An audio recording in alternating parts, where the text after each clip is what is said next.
Simple question ആണ്, നേരെ നോക്കിയിരുന്നോളൂ. ഇവിടെ എ ബി പി എത്രയാണ്? എ ബി പി ക്വസ്റ്റ്യനിൽ തന്നിട്ടുണ്ട്. എ ബി പി എത്രയാണ്? എ ബി പി എന്ന് പറയുന്ന ഈ ആംഗിൾ 70 ആണ്. ക്ലിയർ അല്ലേ? ഇവിടെ 70 ആണെങ്കിൽ ഇതിന് നേരെ ഇപ്പുറത്ത് എന്ത് വരും? 110 വരും. എങ്ങനെയാണ് അത് 110 ആയത് എന്ന് മനസ്സിലായോ? Linear pairs.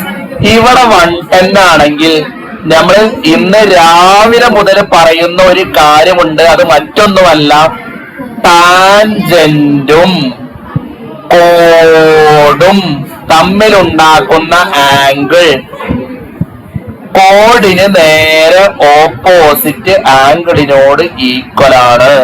So angle A ബിക്ക് എത്രയെന്ന് ചോദിച്ചാൽ അതിന്റെ ആൻസർ 110 ആണ്. ഇനി ബാക്കിയുള്ള ക്വസ്റ്റ്യന്റെ ആൻസർ ഒക്കെ നമുക്ക് കണ്ടുപിടിക്കാം. A C B C equal ആണ്.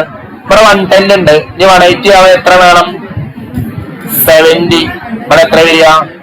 35. ഇവിടെ എത്ര വരിക? 35. ക്ലിയർ അല്ലേ? സോ ആൻസർ ആംഗിൾ എ എത്രയെന്ന് ചോദിച്ചാൽ 35. ആംഗിൾ സി ബി എ എത്രയെന്ന് ചോദിച്ചാൽ, സി ബി എ എന്ന് പറഞ്ഞതാണ് കേട്ടോ ഈ ആംഗിള് അല്ലെ. സി ബി എ എന്ന് ചോദിച്ചാൽ എത്ര ഡിഗ്രിയാണ്? 35. അതെന്താ രണ്ടും ഈക്വൽ ആവാൻ കാരണം എന്താ? A C B C equal ആണ്, ഐസോസിലസ് ആയതുകൊണ്ടാണ്. ഇത് ഈക്വൽ ആണെങ്കിൽ അതിനെ പറയുന്ന പേര് ഐസോസിലസ് എന്നാണ്. 180 ഡിഗ്രി എന്നല്ല തിരിച്ചിരിക്കണത്.